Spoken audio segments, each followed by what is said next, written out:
રાધે રાધે મિત્રો, જો તમારે તમારા મોબાઈલની મદદથી તમારા બધા જ પીએફના રૂપિયા ઉપાડવાના હોય તો કઈ રીતે તમે ઉપાડી શકો એની સ્ટેપ બાય સ્ટેપ પ્રોસેસ આ વિડીયોમાં હું તમને જણાવવાનો છું.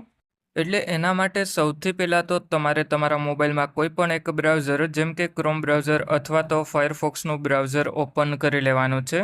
એટલા માટે હવે હું ફાયરફોક્સનું બ્રાઉઝર ઓપન કરી લઉં. એના પછી આપણે એમાં epfo.gov.in ટાઈપ કરી અને સર્ચ કરી લેવાનું છે. એટલે પછી ઈપીએફઓની ઓફિશિયલ વેબસાઇટ જોવા મળી જશે અને આ વેબસાઇટની લિંક તમને વિડીયોના ડિસ્ક્રિપ્શનમાં પણ જોવા મળી જશે.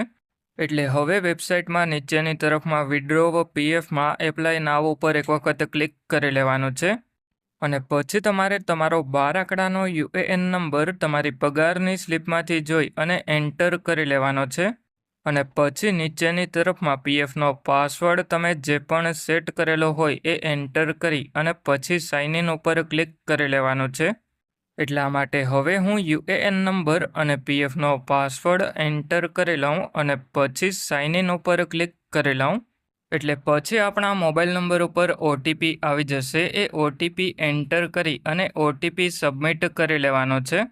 અને આ ઓટીપી તમારા પીએફ એકાઉન્ટ સાથે જે પણ મોબાઈલ નંબર લિંક કરેલો હોય એ મોબાઈલ નંબર ઉપર આવી જશે. એટલે ઓટીપી સબમિટ કરીએ એટલે પછી આપણે આપણા પીએફ એકાઉન્ટમાં લોગિન થઈ જશું. એના પછી ઉપરની તરફમાં આ 3 લાઇન ઉપર ક્લિક કરી અને પછી તમારે મેનેજ ઉપર ક્લિક કરી અને કેવાયસી ઉપર ક્લિક કરી લેવાનું છે. અને પછી પહેલો ઇમ્પોર્ટન્ટ પોઈન્ટ એ છે કે તમે બેંકની અને પાન કાર્ડની કેવાયસી કરેલી હોવી જોઈએ. કારણ કે પીએફના રૂપિયા ઉપાડવા માટે બેંકની કેવાયસી કરવી પડે અને જો 50,000થી વધારે પીએફના રૂપિયા ઉપાડવાના હોય તો પાન કાર્ડની કેવાયસી પણ કરવી પડે. એટલે હવે તમારે ઉપરની તરફમાં આ 3 લાઇન ઉપર ક્લિક કરી વ્યૂ ઉપર ક્લિક કરી અને સર્વિસ હિસ્ટ્રી ઉપર ક્લિક કરી લેવાનું છે. અને પછી તમારે એ જોઈ લેવાનું કે તમે એક્ઝિટ ડેટ અપડેટ કરી લીધી કે બાકી છે. કારણ કે પીએફના બધા જ રૂપિયા ઉપાડવા માટે ડેટ ઓફ એક્ઝિટ અપડેટ કરવી પડે. એટલા માટે હવે આપણી ડેટ ઓફ એક્ઝિટ અપડેટ થઈ ગઈ. એના પછી ઉપરની તરફમાં આ 3 લાઇન ઉપર ક્લિક કરી ઓનલાઈન સર્વિસીસમાં 1 મેમ્બર ઉપર ક્લિક કરી લેવાનું.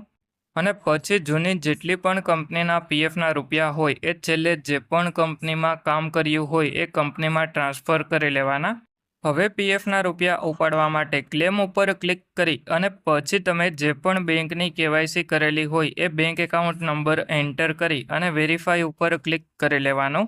અને પછી તમને ટર્મ્સ એન્ડ કન્ડિશન જોવા મળી જશે. એમાં યસ ઉપર ક્લિક કરી લેવાનું. એટલે તમારો બેંક એકાઉન્ટ નંબર વેરીફાઈ થઈ જશે.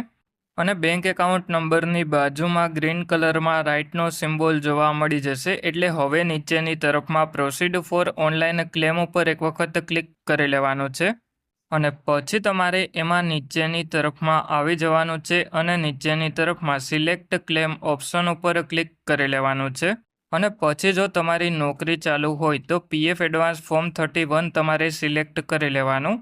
અત્યારે આપણે પીએફના બધા જ રૂપિયા ઉપાડવા માટે only PF withdrawal form 19 select કરી લીધું.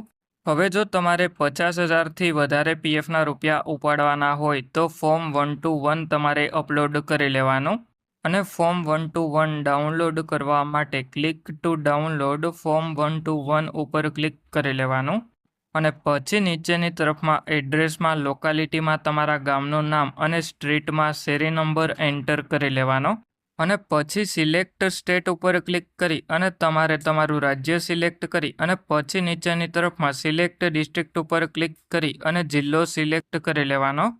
અને પછી નીચેની તરફમાં સિટી અને 6 ડિજિટ પિનકોડ એન્ટર કરી અને પછી તમારે નીચેની તરફમાં આવી અને ગેટ મોબાઈલ ઓટીપી ઉપર ક્લિક કરી લેવાનું.